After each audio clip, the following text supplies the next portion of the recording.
Didn't you also at one time play with Edgar Winter? Yes, I did. Yes. Did you record anything with him? Yes, I did. It was things like this.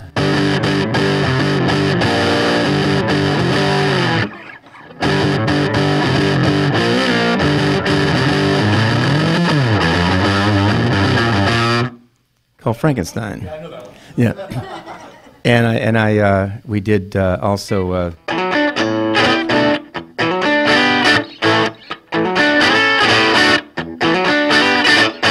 Things like that. And that was interesting too, because I was living in Marin County in Fairfax, being a hippie, doing a really good job of being a hippie, loving my life as a hippie, and I'd done a little guitar session for a guitar player singer named Kendall Cart, and his friend, and his name escapes me right now, and he'll be really mad at me for not remembering, but I can plead senility at 63 and I can get away with it.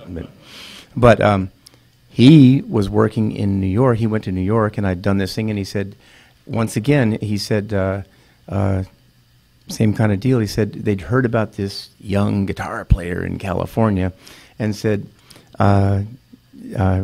listen, Edgar Winter's looking to put a rock band together. Do you have any interest in coming out to New York and trying out?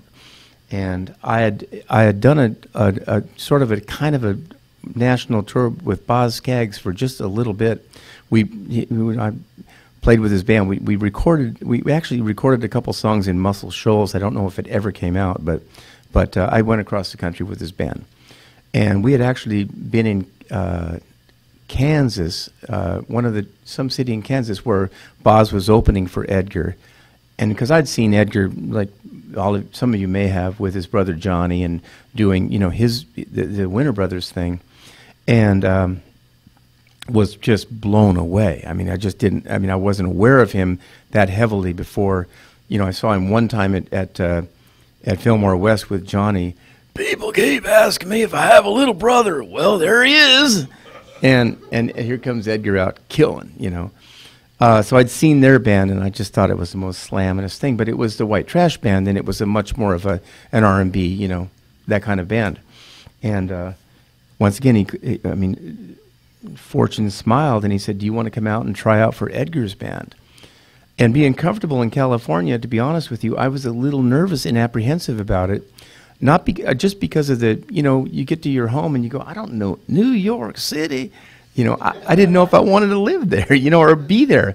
And I said, okay, and this is the truth. I said, I would like to come out because it sounds like it would be a lot of fun. But I would also very much like to have a round-trip ticket, because I'll come out and try out, but I want to be able to get back home. I mean, I'm just a young hippie. I don't, I go out there. The fact is, I never used the return portion of the round-trip ticket. I rehearsed with him and 1 week later, I was playing with him on stage at college assembly halls, playing pretty much white trash music and that kind of stuff. But he had started writing, and from then on, it just snowballed, and we went in the studio and recorded Frankenstein, Free Ride, and all, and I played Tobacco Road with him, and actually, I just got off the phone with him 2 days ago. I'm playing in Sausalito on the 4th of September, and Edgar's going to be on the bill too. So I talked to him, and of course we're going to play together. So I'm going to in Sausalito. I'm going to play. We're going to play Free Ride and Tobacco Road together, because I consider him to be like a big brother and a mentor. Because he was like, once again, I'm coming in the presence of someone still a kid just learning how to play guitar, and I'm in the presence of this guy who's like a musical monster, just unbelievable. I mean, I go back to his Entrance album. Have you heard that? Anybody? See, that's such an obscure album. Dead silence. But it's a great, great record, and it's just his songwriting, and Johnny helped him write songs on it, and it's just a beautiful record. So I go way back as a fan, and so to be able to, every time we see each other, it's like we always jam together. So.